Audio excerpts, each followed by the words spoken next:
Yes, hello everyone. How are you doing? Are you all right? Welcome to NFTV Extra. Right, so today on NFTV Extra, we are live across Facebook. We are also live on Facebook page, Facebook group, Twitter, Periscope, Twitch, and also YouTube. So we're live on quite a few brands, social media, whatever you want to call it. Thank you very much for tuning in this afternoon as well. Something a little bit different. We do this once a month on NFTV Extra, where we'll basically just do a recap on all of the under 23s and what's been going on, ins and outs and stuff. So, yeah, we've got a little bit to to rattle through. I want to quickly start with news about NUFC women. At the moment, the NUFC women they're not playing at the moment because of the pandemic, and the games have been called off, and they're still waiting for the government to give them the go ahead. And as you can see, the league, I mean, most teams have only played 5 or 6 games, whereas Newcastle have only managed to play 3 games this season, and they've played more cup games than what they have league games. And obviously the last time they played was early December when they put out Barnsley in the FA Cup. So it's worrying that I think this season it could be called off for the women's, which is a real shame because they've barely kicked a ball the last 12 months. I think they've only played, off the top of my head, about 10 to 15 matches all season. So it's a shame for that, but that's the current situation at the women's at the moment as well. We've got a comment that's coming. Please keep your comments coming. Joshua says, Ari, pal. Yes, Joshua, I am fine. Hope you are good as well. If you want any questions fired in later on, I'll answer them towards the end of the show. Just checking in on the under-23 table at the moment. Very similar to the women's. However, Newcastle's game against Middlesbrough last week was postponed. They are due to play again on the 1st of February, but at the moment, we know the under-23s are struggling. Second bottom in the league. Got walloped off Palace last time out, 3-0 out. But again, by the time they play, I think it's Burnley, if I'm not mistaken, on the 1st of February. That'll be 6 weeks until the lads have played a game. So again, it's a little bit... they'll be a little bit ring-rusted because of the whole situation with the COVID. The under-23s football is still playing. That's still being allowed to go on and play, whereas the women's isn't, which I feel is a little bit hard done by because the under-23s, you've only really got a maximum of about 100 people watching if fans are allowed in. And it's the same with the women's, if fans are allowed in. It's about the same number as well. So I don't see why the under-23s are allowed to, whereas the women can't. Don't know, to be honest with you. It's Josh, not Joshua. Well, Josh, you've got your name as Joshua, so what else do you want me to call you, pal? Right. Moving on to the next one. And this one caused a little bit of controversy. Of course it did. Jay Turner-Cook left Sunderland for Newcastle. He's only just recently turned 17. This is the lad that had a tweet and had a pop at his own club at the time, Sunderland, because his dad had something crazy like 30 or 35 years service at the club, and they didn't even tell him. They just got rid of him just like that. So obviously Jay Turner-Cook jumping on Twitter, tell the club like it is, tell them that you're a disgrace, you're an absolute shambolic, etc., etc. Because of his dad. Obviously his dad was, I think he's something behind the scenes, like a physio or something, or he grounds him or something like that, where he kicks off about it, and the lad has decided, you know what, I'm going to sign for Newcastle. So he is the only signing from first team and I've selected the wrong layout. The first team and the under-23s so far this season. Obviously, we're now the first team needs transfers coming in there and there. Ginger Hoskins says they're terrible. He says, the other under-23s are shocking at the moment. Ever since Ben Dawson left, to be honest, it's not great at the moment, is it? But in terms of Turner-Cook, he'll probably play with the under-18s first, see how he gets on there, and then you'll have the opportunity to come in with the under-23s, because that's what's been happening this season. A lot of the under-18s have been crossing over, playing with the under-23s, basically getting a higher standard of football as well, to see if they can basically cut it or not. And the big departure, and I have put him in this, is Rolando Aarons. Now, because Rolando Aarons is not technically an under-23 player, but he doesn't actually train or play with the first team. He's been in and around the Newcastle setup since he was 17. So he's been around a good 8 years at the club, and he's finally joined Huddersfield permanently. It's a case of what if, because the lad does have a lot of talent, but the problem is that injuries have kept him out of the side. The first team I'm talking about, and I think the big thing for Orlando was the season that we went down in the Championship.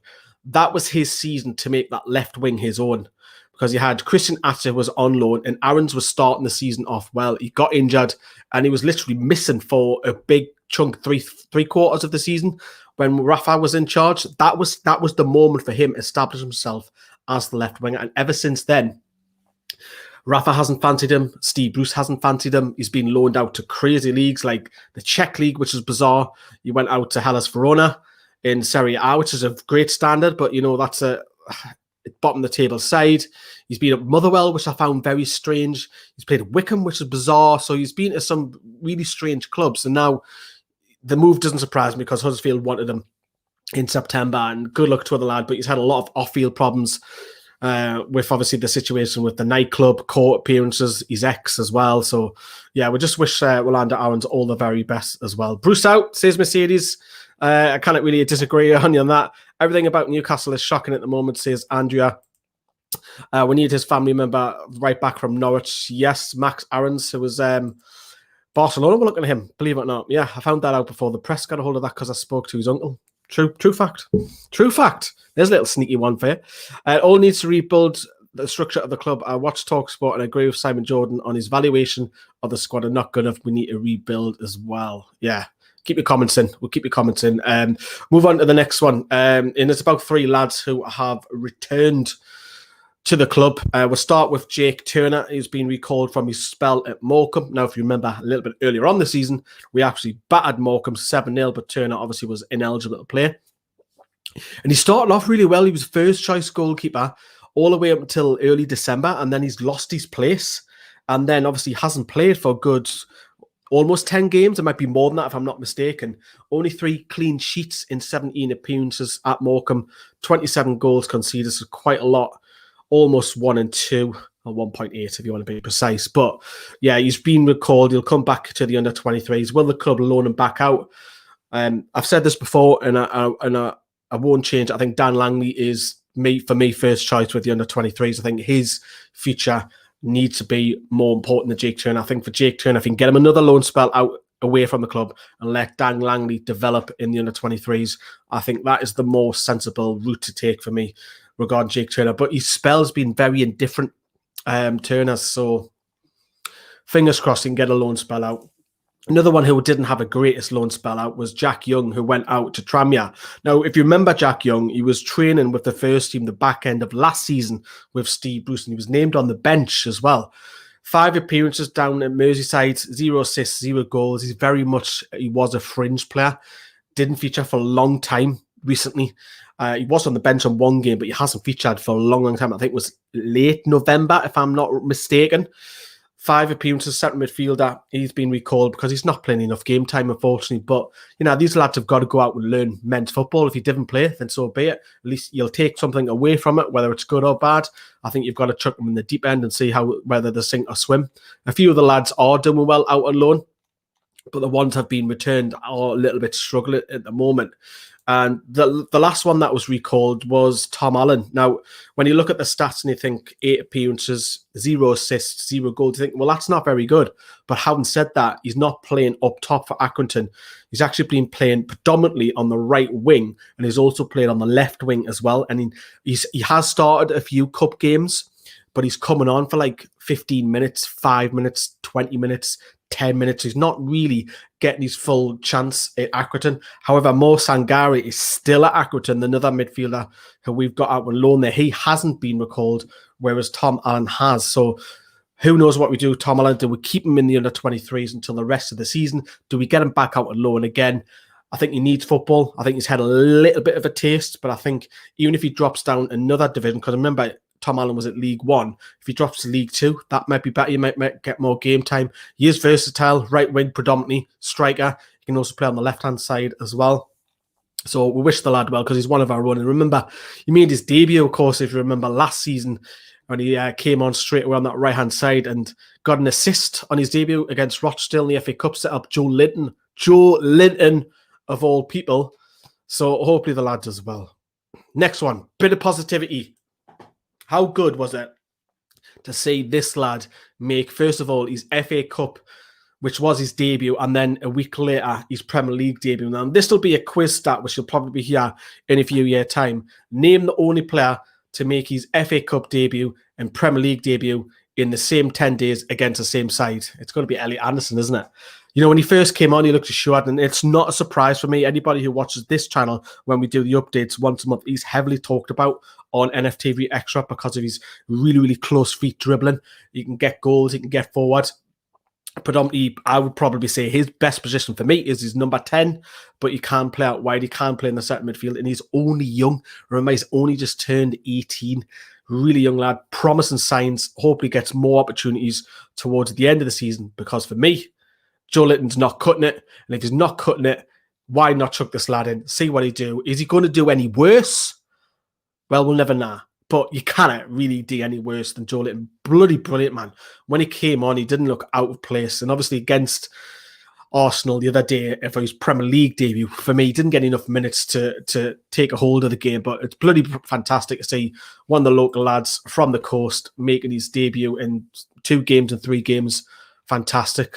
Brilliant. Absolutely brilliant to see one of the under. And we always cry on that we didn't get enough Geordies coming through. And obviously we have had the emergence of the long staffs the last 2 or 3 years. And really, before that, there hasn't really been anyone since Dummett and Carroll. And obviously Carroll went away and came back. So it's good to see these lads being a part of the first team. Hope Elly Anderson can. I'm going to come to your comments very, very shortly. But the last one that we're talking about is, remember this lad, Sedwin Scott, who was on trial at Newcastle, Hebburn striker, scoring goals for fun at the start of the season for Hebburn. He was on trial for Newcastle for a good long month, and Newcastle opted not to sign him. He was played in a few games for the under-23s, didn't score, and he was getting ahead of Florian and Dalcio, which was a bit alarming for me anyway. But his lad has got himself a contract. He's a Hexham lad. He's got himself a deal at Carlisle for the rest of the season. He played for one of their under-23 games or practice games. He scored a couple of goals as well. So that's made him sign along the A69 at Carlisle United, which is bloody good for him. Good for him. He didn't make it in Newcastle, but good on him. Good on him. But that's your wrap-up of the under-23s. We'll jump to your comments now and have a look to see what you're saying on these as well. Anderson to start, says Michael. On Facebook as well. We are live on all these platforms, Twitch, Twitter, YouTube, Facebooks, everything. We're live on everything now. Everything at the moment is shocking. I've already read that out, haven't I? Toxic from the club to the bottom, says Josh as well. Anderson wants to start, as I've read that out. Why do fans keep getting slated for wanting something better? Daniel should never, ever get slated for wanting things to be better. We shouldn't. Even clubs at the top who are top of the league, like Liverpool, Man United and Man City, why can't they want better? I know they are getting it good, but every fan, no matter which club you support, should have the right to have a bit of hope as well. Henry in, as in Thierry Henry, Christopher? Are you sure? I think you mean Thierry Henry. Hope you don't mean another Henry that's down in the bottom leagues. Club is rotten to the core, says Ryan as well. Who controls the loans? Some of them have been strange, says Darrell. Interesting you've mentioned that as well, because Shola Miobi is the loan coordinator. So his job is to go out and make sure that these lads are playing. These lads are looked after, because the young lads living away from home, probably for the first time, and make sure that they've got all the essential needs. Basically, that the morale is happy. If they're not playing, that's Shola's job. In terms of sending the loans out, I think that'll be a combination of a few. I think that'll be down to Chris Hogg, Ben Dawson, and probably a little bit of Shola, but it's not all down to Shola. I must stress, although Shola has got a lot of stick recently as well. Do you see any of the under-23s coming up anytime soon before Anderson? Stuck in your head? Yeah, Stan Flaherty has been bossing it in the under-23s. He's left-footed, was signed from Arsenal 12 months ago. He plays on the right-hand side. He likes to cut in, and he scored a couple of goals as well, so he's one to watch out for. For me, Yannick Toure needs a spell out. He needs to get out on loan. For me, questionably, I found all of our scouts are from Blythe Spartans with no knowledge of scouting Europe or real talent. Even Nixon is from non-league, not good enough for the Premier League side. Yeah, there's pros and cons with scouts. Obviously, you could go back to the French. Now when we got all the French lads in, some of them were brilliant, some of them were shocking. So it's one of them. The whole club needs redone for me. I mean, if we do sack Bruce, not just Bruce, I think the whole coaching team has to go for me and just start the slate. And that's also from the coaching team as well, scouting as well. All the scouts are furloughed. Good point. Very good point as well. Start them against Villa, says Josh. Why not? Why not start them Another one, Daniel said, start Elly Anderson against Villa as well. And 3 minutes isn't enough for my dream to see him and ball. As Lee Clarkson, yeah, he's still young, Lee Clarkson. So he'll probably be one that a lot of clubs are sniffing around the lad. There is a video on YouTube of him doing loads of drills and skills as well. So I think that's with Copper, I think. I might be wrong on that, but yeah, he's one to watch out, Bobby Clark. Joe Litton is atrocious. What is going on with Bobby Clark's injured now? Well, he's not even with the under-18 yet, but I don't think he's far off. He's still only 16 or 17. I think he's 16, actually. But we've had Lee Clark, and we might ask him next time if we get Lee Clark on about his development. It doesn't matter how crap Joe is. Keep playing. See, Bruce keeps playing him. It's one of them, isn't it? All we want is show us passion, have a go. Never going to do anything until Ashley's gone. And Bobby can play at 15. He's the best talent we're having in the club in a while, Bobby Clark. Yeah, he is a talent, and I'm pleased that another person knows about him. So thank you very much, Sinja, because not many people know about Bobby Clark as well. And the last comment today is from Jack Rogers, who says, I doubt it would happen. It's awful at the moment. I take a risk on Gerrard. He's done class for Rangers. All the coaching staff have to go, and the club needs a shake-up. So he was basically echoing what I was saying. But will Steven Gerrard work for Mike Ashley? That's another question in itself. That is your wrap-up for this NFTV Extra. If you're not on YouTube, please go over to YouTube and hit that subscribe button. We have another video on NFTV Extra, which is separate from Newcastle Fans TV, all about the fan reactions tomorrow, so stay tuned for that. That is the update of all the under-23s. Have a good afternoon, everyone. Watch what is I doing.